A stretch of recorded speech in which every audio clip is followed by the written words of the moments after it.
कहाँ कहाँ मैं भटक रहा था, मिला तेरे द्वारा।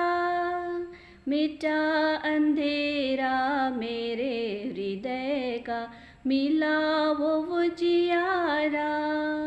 वहाँ मुझे ले चलो मेरे प्रभु, जहाँ न अंधेरा हो मेरे प्रभु।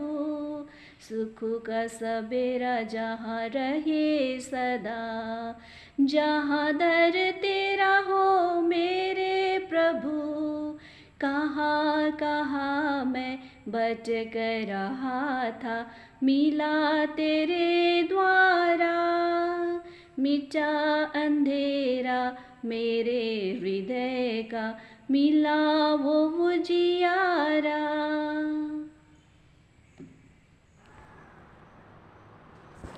व्यर्थ ही व्यर्थ, व्यर्थ ही व्यर्थ, सब कुछ व्यर्थ है। तो प्रिय भाइयों एवं बहनों, आज हम एक ऐसे राजा की जीवनी के बारे में मनन चिंतन करेंगे और वे हैं राजा हेरोद, जो दुनियाई भोग विलास एवं अय्यासी का जीवन जीने वाला व्यक्ति था।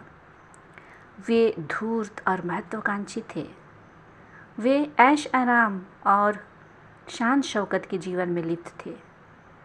प्रतिदिन दावतें उड़ाना, प्याले पर प्याले मदिरा पीना, रासलीला करना, ये सब उनके जीवन का अभिन्न हिस्सा था। उन्होंने झूठी मर्यादा के लिए यूहन्ना बपतिस्ता का सिर कटवा दिया था, परंतु तब भी सब कुछ ठीक नहीं था। कुछ ऐसा था जो उसके रासलीला में खलल डाल रहा था और कांटे की तरह उसे चुभ रहा था। आज हम उपदेशक ग्रंथ अध्याय 1 पद संख्या 2 से 11 में पढ़ेंगे, जहाँ उपदेशक हम सबों से कहता है, व्यर्थ ही व्यर्थ, व्यर्थ ही व्यर्थ, सब कुछ व्यर्थ है। मनुष्य को इस पृथ्वी पर के सारे अपने परिश्रम से क्या लाभ। एक पीढ़ी चली जाती है, दूसरी पीढ़ी आती है और पृथ्वी सदा बनी रहती है। सूर्य उगता है और सूर्य अस्त हो जाता है। वह शीघ्र ही अपने उस स्थान पर जाता है जहाँ से वह फिर उगता है। हवा दक्षिण की ओर बहती है, वह उत्तर की ओर मुड़ती है।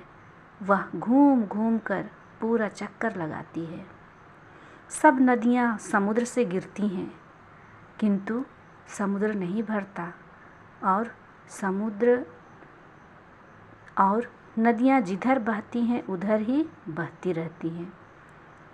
यह सब इतना नीरस है कि कोई भी इसका पूरा वर्णन नहीं कर पाता।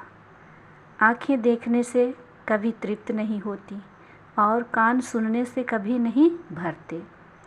जो हो चुका है वह फिर होगा, जो किया जा चुका है वह फिर किया जाएगा। पृथ्वी भर में कोई भी बात नई नहीं होती जिसके विषय में लोग कहते हैं, देखो यह तो नई बात है, वह भी हमारे समय से बहुत पहले हो चुकी है। पहली पीढ़ियों के लोगों की स्मृति मिट गई है और आने वाले पीढ़ियों की भी स्मृति परवर्ती लोगों में नहीं बनी रहेगी। हाँ, कृष्ण में प्यारे भाइयों बहनों, हम मनन करें और देखें हमारा जीवन कैसा है। कभी कभी हमारा गलत निर्णय निर्दोषों को हानि पहुंचा देता है। जिस प्रकार राजा हेरोद ने अपनी महत्वाकांक्षा को पूरी करने के लिए, अपनी मर्यादा को बनाए रखने के लिए, जो कि झूठी मर्यादा थी, यूहन्ना का सिर कटवा दिया था। हमारे अपराध हमें नष्ट कर देता है।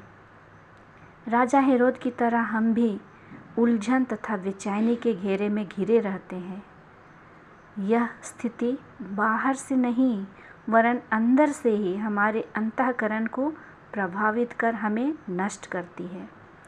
हमारी आत्मा कलुषित हो जाती है।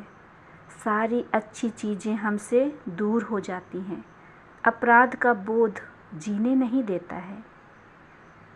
हाँ, आज हम व्यक्तिगत विचार करें कि कहीं मेरे गलत निर्णय से मेरे अथवा किसी अन्य के जीवन का सुख चैन एवं शांति तो बाधित नहीं हुई है। यदि ऐसा है तो पश्चाताप के द्वारा खोई हुई कृपा प्राप्त करें।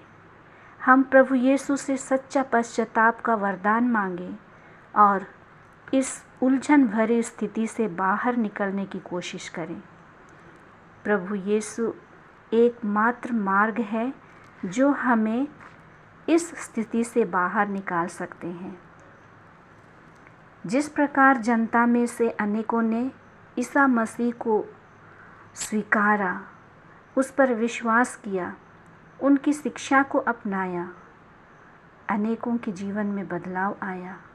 हम भी उस प्रभु पर विश्वास करें, उनकी शिक्षा को अपनाएं, अपने जीवन में बदलाव लाएं। इस प्रकार एक सच्चा, आनंददायक एवं परिपूर्ण जीवन में जिए। आमीन।